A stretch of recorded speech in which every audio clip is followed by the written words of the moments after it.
了台北伫今仔透早，建国高架有一个36岁生出来通缉犯拒绝临检，佮驶车弄警察造成2个警察受伤。警察是随开12枪，这个嫌犯是着枪送病院救援救无转来。警察这边呢是强调讲，用枪的时机有符合规范。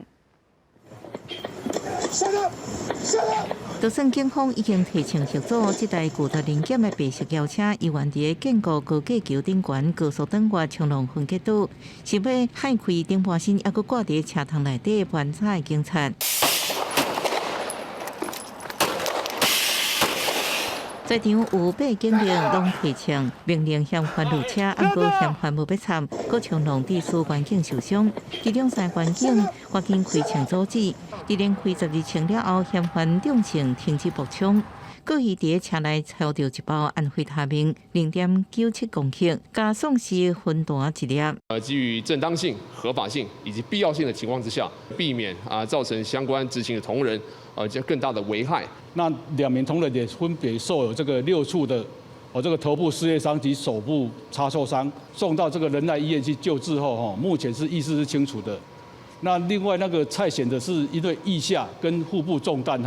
那送往这个台大医院去急救，那最后宣告不治。 7日透早发生伫大安警分局路检点的冲浪事故，2个员警受伤，嫌犯因为中枪身亡。最近巨检冲浪事故一直传出来，也互用枪司机甲勤务风险备受关注。警察团协推动协会佮指出，基层员警当值的时阵，除了大胆用枪，也应该有退避的权利，保障生命安全。 不要都局限于说警察人员是否英勇或者是如何，而是要去看到说，在劳动法保障体系里面有个概念叫退避权，就是我们应该同时也要接受说，警察人员在执法的时候，或许有时候需要有退避的动作，同时有积极面跟消极面，那扩大警察人员在执法上的选择。根据了解，嫌犯是一个通缉犯，有毒品甲早期犯罪记录。 最近特别理解，嫌犯妈妈做完笔录了后，低调无加讲话，也无清楚后生遭到通缉的代志。警方强调，那家属有政府需求会尽力配合。